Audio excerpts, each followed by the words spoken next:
नमस्कार, मैं हूं सिकता देव। देश के महानगर अगर भारत का आईना है तो उसके छोटे शहर और कस्बे उसकी नब्ज। तो अगले आधे घंटे रखिए देश की नब्ज पर हाथ हमारे साथ। हमारा भारत में आज ग्राउंड रिपोर्ट कर्नाटक से, जहां मॉरल पुलिसिंग और ऑनर किलिंग के मामले रुके नहीं हैं, और छत्तीसगढ़ के गोधन न्याय योजना की क्या है जमीनी हकीकत। महाराष्ट्र के जालना लाठीचार्ज के बाद मराठा आरक्षण आंदोलन फिर से जिंदा हो गया है। मुंबई समेत महाराष्ट्र के अलग अलग जिलों में लाठीचार्ज के खिलाफ मराठा क्रांति मोर्चा ने प्रदर्शन किया। कहीं जल समाधि की कोशिश की गई तो कहीं रास्ता रोको आंदोलन किया गया। मराठा क्रांति मोर्चा ने दावा किया है कि अब आरक्षण को लेकर ही वो शांत होंगे। प्रदर्शनकारी जालना लाठीचार्ज के लिए डिप्टी सीएम देवेंद्र फडणवीस के इस्तीफे की मांग कर रहे हैं। फडणवीस ने आंदोलनकारियों के नेता मनोज जरंगे को बातचीत के लिए बुलाया है। आखिर क्या है मराठा आरक्षण का पूरा मामला, देखिए हमारी इस विशेष रिपोर्ट में। शिक्षा और सरकारी नौकरी में आरक्षण की मांग को लेकर फिर एक बार मराठा समाज महाराष्ट्र में आंदोलन कर रहा है। ताजा तस्वीरें मुंबई और बीड़ की है। मराठा समाज की लंबे समय से मांग रही है कि आर्थिक और सामाजिक पिछड़ेपन की वजह से समाज के लोगों को मुख्य धारा में लाने के लिए दूसरे वर्ग की तर्ज पर आरक्षण मिलना चाहिए।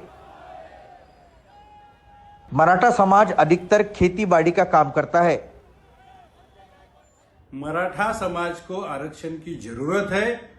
आज महाराष्ट्र में 98% किसान जो गरीब है, आज सूखे से और बारिश के वजह से खेती की हालत आप देख सकते हैं। मराठा समाज के आरक्षण की मांग साल 2004 में सबसे पहले विलासराव देशमुख की सरकार के वक्त सामने आई, लेकिन कुछ सालों के बाद पृथ्वीराज चौहान जब महाराष्ट्र के मुख्यमंत्री थे, उन्होंने नारायण राणे की अध्यक्षता में मराठा समाज को आरक्षण मिलना चाहिए कि नहीं, इसके लिए समिति गठित की। महाराष्ट्र की कुल आबादी में मराठा 32% है। साल 2014 में नारायण राणे की समिति की रिपोर्ट के आधार पर मराठा समाज को सरकार ने 16% आरक्षण दिया। राणे कमेटी ने अपनी रिपोर्ट में कहा कि राज्य के 5.5 लाख परिवार और करीब 18 लाख मराठा समाजों के लोगों का सर्वे किया है, जिसमें समाज का पिछड़ापन सिद्ध होता है। इसके आधार पर आरक्षण दिया है, लेकिन बॉम्बे हाईकोर्ट ने आरक्षण पर रोक लगा दी। साल 2017 में मुख्यमंत्री देवेंद्र फडणवीस की सरकार ने गायकवाड़ समिति का गठन किया, जिनका काम मराठा समाज के पिछड़ेपन का अध्ययन कर रिपोर्ट सौंपना था। 2018 में गायकवाड़ समिति की रिपोर्ट के आधार पर फडणवीस सरकार ने मराठा समाज को शिक्षा और सरकारी नौकरी में 16% आरक्षण देने की घोषणा की। बॉम्बे हाईकोर्ट ने भी आरक्षण पर मोहर लगा दी, लेकिन 2019 में बॉम्बे हाईकोर्ट के फैसले को सुप्रीम कोर्ट में चुनौती दी गई। सुप्रीम कोर्ट ने यह कहते हुए आरक्षण पर रोक लगा दी कि आरक्षण की 50% की सीमा को नहीं लांघा जा सकता। महाराष्ट्र में मराठा समाज के दबदबे को इससे समझा जा सकता है कि महाराष्ट्र में अब तक 19 मुख्यमंत्री हो चुके हैं, जिसमें से 12 केवल मराठा समाज से आते हैं।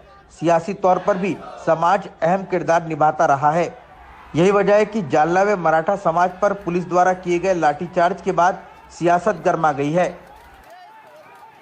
शरद पवार और उद्धव ठाकरे जैसे नेताओं ने घटना के लिए सीधे तौर पर सरकार को जिम्मेदार बताया है और गृह मंत्री देवेंद्र फडणवीस के इस्तीफे की मांग की है। जिस वक्त आर पाटिल महाराष्ट्र के गृह मंत्री हुआ करते थे, उस वक्त ऐसी एक घटना मुंबई में घटी थी, लेकिन मीडिया के सामने उनकी जुबान फिसली। केवल उसी आधार पर आर पाटिल ने एक जिम्मेदार गृह मंत्री रहते हुए पद से इस्तीफा दे दिया था।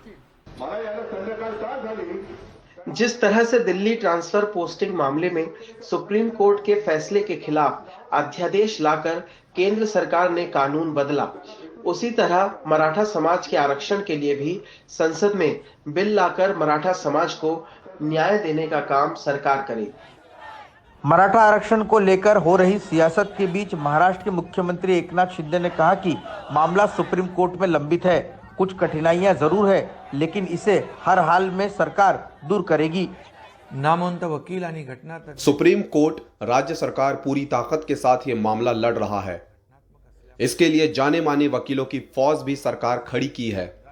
मामला संवैधानिक होने की वजह से थोड़ी दिक्कत है, लेकिन हमें यकीन है कि इसमें से भी हम रास्ता जरूर निकाल लेंगे। लोकसभा चुनाव कुछ ही महीनों बाद होने हैं, लिहाजा मराठा आरक्षण के मुद्दे का समाधान सरकार को जल्द निकालना होगा, नहीं तो विपक्ष सियासी फायदा भी उठा सकता है। मुंबई से रौनक कुकड़े, एनडीटीवी इंडिया के लिए।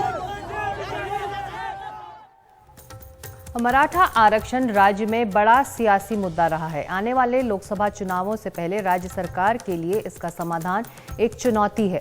महाराष्ट्र में मराठा समाज का दबदबा रहा है। राज्य में 12 मराठा मुख्यमंत्री रह चुके हैं, जिनमें यशवंतराव चव्हाण, शरद पवार, विलासराव देशमुख, अशोक चव्हाण, पृथ्वीराज चव्हाण और मौजूदा मुख्यमंत्री एकनाथ शिंदे भी शामिल हैं। मणिपुर में बीते 5 दिन की हिंसा में कम से कम 12 लोग मारे गए हैं और 30 से ज्यादा घायल हुए हैं। ये फायरिंग रह रहकर अब भी हो रही है। इस बीच मणिपुर सरकार ने एक रिटायर्ड फौजी अफसर को मणिपुर में अपनी मदद के लिए नियुक्त किया है। 2015 में म्यांमार में सर्जिकल स्ट्राइक्स में अहम भूमिका निभाने वाले ये पूर्व सैन्य अधिकारी मणिपुर से ही हैं और राज्य को बेहतर तरीके से समझते हैं। मणिपुर में 3 मई से शुरू हुई हिंसा में 170 से ज्यादा लोग अब तक मारे जा चुके हैं। मणिपुर में जारी नस्लीय हिंसा के बीच राज्य सरकार सेना के पूर्व वरिष्ठ अधिकारी नेक्टर साजेन बाम की सेवाएं लेने जा रही है। स्पेशल फोर्सेस के इस पूर्व अधिकारी के नेतृत्व में 21 पैरा स्पेशल फोर्सेस की टुकड़ी ने 9 जून 2015 को सीमा पार कर म्यांमार में आतंकियों पर सर्जिकल स्ट्राइक की थी। मणिपुर में एक हमले में 18 जवानों की मौत के बाद ये कार्रवाई की गई थी। कीर्ति चक्र और शौर्य चक्र से सम्मानित साजेन बाम खुद मणिपुर से हैं और उन्होंने प्री मैच्योर रिटायरमेंट लिया था। अब राज्य सरकार ने उन्हें एसएसपी के तौर पर नियुक्त किया है। सूत्रों के मुताबिक उनका काम हिंसा पर उतारू हथियारबंद गुटों के खिलाफ पुलिस ऑपरेशंस की निगरानी करना होगा। ताजा हिंसा के दौरान मणिपुर में पहाड़ और घाटी के हथियारबंद गुट एक दूसरे के खिलाफ फौजी स्तर के हथियार, गोला बारूद और रणनीतियों का इस्तेमाल कर रहे हैं। सुरक्षा बलों के प्रति दोनों ही पक्षों में विश्वास की काफी कमी है।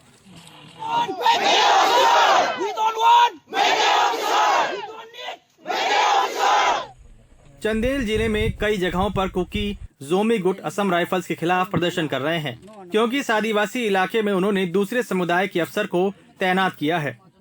We are gathering here to show that we are totally against Meitei any officer from the... ये मैतेई अफसरों को हमारे इलाके में तैनात करने के लिए विरोध प्रदर्शन आयोजित कर रहे हैं।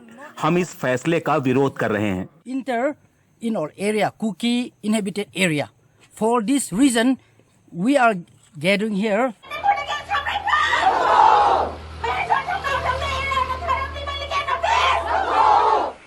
उधर इम्फाल में महिला गुट मणिपुर के 5 घाटी वाले जिलों में प्रदर्शन कर रहे हैं। उनकी मांग है कि एक बड़े नेता के खिलाफ असम राइफल्स कानूनी नोटिस वापस ले। We want Assam Rifle to actually... हम चाहते हैं कि असम राइफल्स बिना किसी भेदभाव के सिर्फ फौजी जिम्मेदारी ही नहीं बल्कि नैतिक जिम्मेदारी भी निभाए। Responsibility also from both the communities without any bias. इन हालात में एक पूर्व सैन्य अधिकारी की नियुक्ति किस तरह संघर्ष को रोकने में मददगार हो पाएगी, ये बड़ा सवाल है। चंदेल के मांगते और इम्फाल में बीएम सुंजू के साथ गुवाहाटी से रत्नदीप चौधरी की रिपोर्ट, एनडीटीवी इंडिया। कर्नाटक देश के उन राज्यों में से है जो विज्ञान, सूचना और तकनीक के क्षेत्र में दुनिया भर में जाना जाता है, लेकिन इस राज्य के कुछ ऐसे भी पहलू हैं जो राज्य सरकारों के लिए चुनौती बनी हुई हैं, जो इस राज्य का स्याह सच भी है। कर्नाटक में ऑनर किलिंग्स और मॉरल पुलिसिंग के मामलों को रोकने के लिए राज्य सरकार विशेष कार्रवाई की बात कर रही है। स्पेशल टास्क फोर्स भी बना दिया गया है, लेकिन जमीन पर क्या है हकीकत? हमारी ग्राउंड रिपोर्ट। बेंगलुरु से तकरीबन 60 किलोमीटर दूर कोलार की ये तस्वीर। वेंकटेश गौड़ा को पुलिस ने अपनी 19 साल की बेटी रम्या की हत्या के जुर्म में गिरफ्तार किया, जिसकी हत्या उसने रात में की और चुपचाप अपने खेत में रम्या की लाश रिश्तेदारों की मदद से गाड़ दिया। रम्या जिस युवक से शादी करना चाहती थी वो दूसरी जाति का था। वो मानी नहीं तो पिता ने हत्या कर दी। अभी समाज इससे उभरने की कोशिश कर ही रहा था कि 16 साल की एक युवती को उसके प्रेमी ने रामनगर में चाकू मारकर घायल कर दिया। इरादा हत्या का था, क्योंकि उसकी जाति अलग होने के कारण लड़की के माता पिता उसकी शादी के लिए तैयार नहीं थे।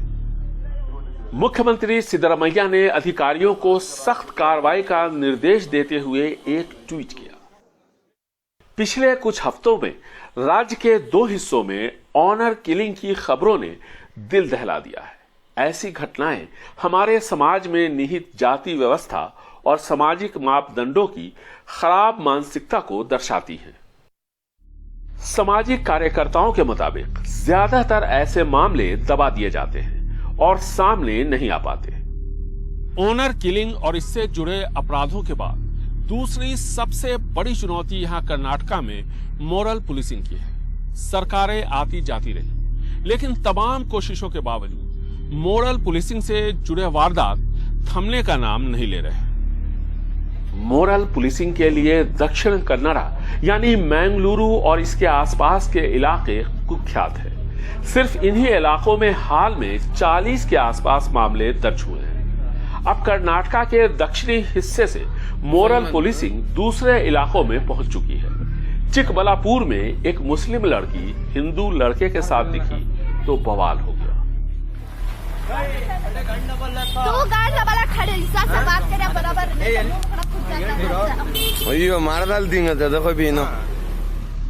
मैंगलुरु बीच पर 2 अलग अलग धर्मों के 4 छात्र छात्राएं इकट्ठा दिखे तो उनकी लोगों ने जमकर पिटाई कर दी।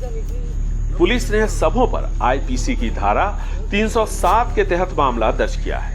अब उत्तर कर्नाटका से भी मोरल पुलिसिंग के मामले सामने आए हैं। हमने पुलिस फोर्स के अंदर ही एक विशेष स्क्वाड बनाया है जो इन मामलों को हैंडल करेंगे ताकि इस पर रोक लग सके। To look into this face special squad बनाना है। ये सब स्पेशल स्क्वाड वगैरह बनाने की जरूरत नहीं है। Local police is quite empowered to do it. आप उनको आदेश दीजिए और अधिकार दीजिए सबका। कहते हैं कि मोरल पुलिसिंग की जितनी घटनाएं सामने आती हैं उससे कहीं ज्यादा छुपा दी जाती है। संस्कृति के रक्षा के नाम पर पब में बैठे लड़के लड़कियों को श्री राम सेना के कार्यकर्ताओं ने दौड़ा दौड़ा कर पीटा।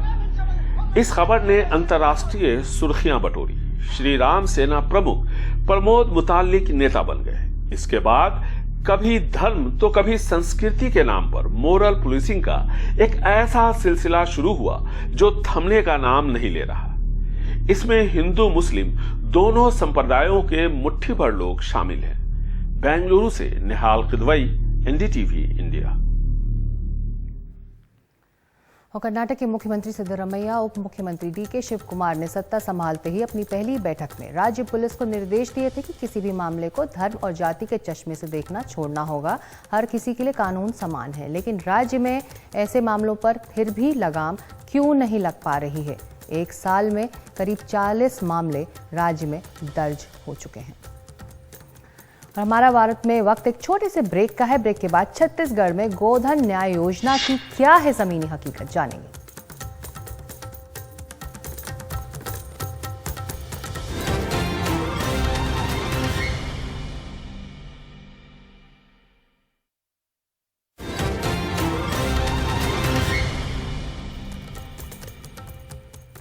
आप देख रहे हैं हमारा भारत। अब खबर छत्तीसगढ़ की, जहां पर गोबर की खरीद योजना को राज्य की भूपेश बघेल सरकार ने राजीव गांधी न्याय योजना का नाम देकर जोर शोर से लॉन्च किया। साल 2020 के बाद से देश में अब तक सभी राज्यों के विधानसभा चुनावों में कांग्रेस ने इस योजना का प्रमुखता से प्रचार भी किया है। आखिर इस योजना की छत्तीसगढ़ में क्या जमीनी हकीकत है, जानते हैं अपनी इस खास रिपोर्ट में। राजनांदगांव जिले का रेंगा कठेरा गांव सितंबर 2021 में सुर्खियों में आया। बताया गया इस गांव के भागवत वर्मा वैष्णो देवी दर्शन के लिए गए, जहां इत्तेफाकन राहुल गांधी से उनकी मुलाकात हुई। मुलाकात में भागवत ने गोधन न्याय योजना को खूब सराहा और बताया 1 साल में गोबर बेचकर उनके परिवार को करीब 85,000 रुपए की कमाई हुई है। भागवत रसूखदार हैं, डेयरी का काम है, सरपंच भी रह चुके हैं। उनके गांव में 119 गोबर विक्रेता पंजीकृत हैं, जिनमें भागवत के परिवार के 3 सदस्य, उनके बेटे बहू के अलावा उनकी पत्नी का नाम भी शामिल है। यहां गोबर विक्रेताओं को जून 2023 तक कुल 6,15,868 रुपए का भुगतान किया गया है, जिसमें भागवत वर्मा के परिवार को 1,19,307 रुपए का भुगतान हुआ है। लेकिन इसी गाँव के दूसरे गोबर विक्रेताओं का हाल भी सुन लीजिए। 4-5 कुंटल बेचे हूँ गोबर, अभी 3-4 महीने बंद है। 2 गाड़ा गोबर मारे मोर पास सकला है, कहा 1 महीना हो के बंद हो है। अभी तो कहा है बहुत किसान मन परेशान हो गए, सब फेंकत है। अभी अब कहानी दुर्ग जिले के ग्राम पंचायत डुंडेरा की। ये मुख्यमंत्री भूपेश बघेल का गृह जिला है और गृह मंत्री ताम्रध्वज साहू का निर्वाचन क्षेत्र। सुनिए यहाँ के हितग्राही क्या कह रहे हैं। गौधन योजना के तहत में किसानों को हम वितरण कर रहे हैं, गोबर का पैसा कर रहे हैं, भेज रहे हैं करके, लेकिन किसके पास जा रहा है पैसा पता नहीं। कबीरधाम जिले के सिंघारी गांव के श्रवण चरवाहा हैं। गांव वालों के करीब 160 से ज्यादा गायों का गोबर पंचायत को बेचते हैं। इससे उन्हें जून 2023 तक 2,16,050 रुपए की कमाई हुई। राज्य सरकार ने भी श्रवण कुमार की इस कहानी को खूब प्रसारित किया। 1361 जनसंख्या वाले इस गांव में 418 परिवार हैं, जिसमें 18 लोगों का पंजीयन योजना में हुआ है। इनमें श्रवण सहित कुल 3 लोग ही सक्रिय विक्रेता हैं। 2 लाख से ओवर है। क्या कि उस पैसे से कितना लाभ? ये खेत गिरवी रखने से खेत लन छोड़ा है, बिजली बिल पटा है 50,000। मुख्यमंत्री भूपेश बघेल के निर्वाचन क्षेत्र दुर्ग जिले के पाटन विधानसभा में औंधी गांव में रहने वाले चरवाहे विष्णु यादव की किस्मत श्रवण कुमार की तरह बुलंद नहीं है। इनके गांव में गोबर खरीदी की व्यवस्था नहीं थी। कुछ महीने पहले ही गौठान बनाया गया है। गोबर विक्रेता के रूप में उनका नाम भी पंजीकृत कर लिया गया है, लेकिन 6 जुलाई 2023 तक उनसे 1 किलो गोबर भी नहीं खरीदा गया। कुछ जगह पे जहां पुरातत्व होने के कारण उसको निरस्त किया गया, शासन से स्वीकृति आदेश था, इस कारण यहाँ गौठान नहीं होने के कारण गोबर खरीदी नहीं किया जा रहा। 20 जुलाई 2020 से छत्तीसगढ़ में गोधन न्याय योजना की शुरुआत हुई। 2 रुपए प्रति किलोग्राम की दर से ग्रामीण इलाकों में सरकार गोबर की खरीदी करती है। 15 फरवरी 2023 तक की स्थिति में राज्य में कुल 3,52,522 गोबर विक्रेता पंजीकृत हैं। गोधन न्याय योजना के तहत 30 जून 2023 तक गोबर विक्रेताओं को कुल 247 करोड़ 12 लाख रुपए का भुगतान किया गया है। पूर्व मुख्यमंत्री डॉक्टर रमन सिंह के एक सवाल के जवाब में विधानसभा में बताया गया कि 15 फरवरी 2023 तक की स्थिति में 1575 ऐसे गोबर विक्रेता हैं जिन्हें 1 लाख रुपए से अधिक की राशि का भुगतान किया गया है। यानी लगभग 2 साल 7 महीने में राज्य सरकार को गोबर बेचकर 1 लाख रुपए से अधिक की कमाई करने वालों की संख्या कुल पंजीकृत गोबर विक्रेताओं की संख्या का आधा प्रतिशत से भी कम है। इनमें भी ज्यादातर वो लोग हैं जो दूध डेयरी संचालक हैं या चरवाहे हैं।